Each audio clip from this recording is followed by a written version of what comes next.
छावा हा चित्रपट गरीब विद्यार्थ्यांना मोफत दाखवण्यात येणार। सुधीर मुनगंटीवार, राज्यातील प्रत्येक चित्रपट हा टॅक्स फ्री आहे। वर्ष 2017 मध्ये देशात जीएसटी लागू झाल्यावर महाराष्ट्र राज्यानं सर्वात आधी राज्यातील करमणूक कर रद्द केला। मी अर्थमंत्री असताना चित्रपट क्षेत्राला प्रोत्साहन मिळावं यासाठी आम्ही हा कर रद्द करणारं एकमेव राज्य म्हणून पुढे आलो आहोत, अशी प्रतिक्रिया माजी मंत्री व आमदार सुधीर मुनगंटीवार यांनी भाजपातर्फे आयोजित पदाधिकारी यांना मोफत छावा चित्रपट दाखवण्यात आला। या प्रसंगी ते बोलत होते। हा चित्रपट सर्वांनी बघायला हवा। छावा या शब्दात छत्रपती संभाजी महाराज यांच्या पराक्रम व शौर्याची कहाणी दाखवण्यात आली आहे।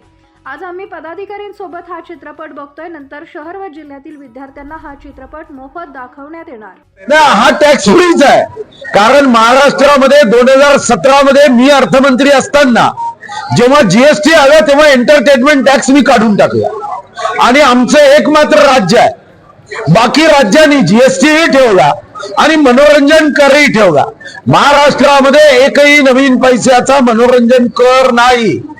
महाराष्ट्रामध्ये आपण मराठी हिंदी चित्रपटांना प्रोत्साहन देण्यासाठी अर्थमंत्री असतानाच एंटरटेनमेंट टॅक्स निघून गेला। आता जो काही आहे तो देशभर जीएसटी आहे आणि काही राज्यांमध्ये एंटरटेनमेंट टॅक्स आहे, ज्यामध्ये बिहार आहे, उत्तर प्रदेश आहे। आणि म्हणून जेव्हा आपण बातम्या ऐकतो त्यांनी टॅक्स मध्ये सूट दिली तर महाराष्ट्राच्या शिवभक्तांना वाटतं की आमच्या राज्यात तर पहिलेच सूट दिली।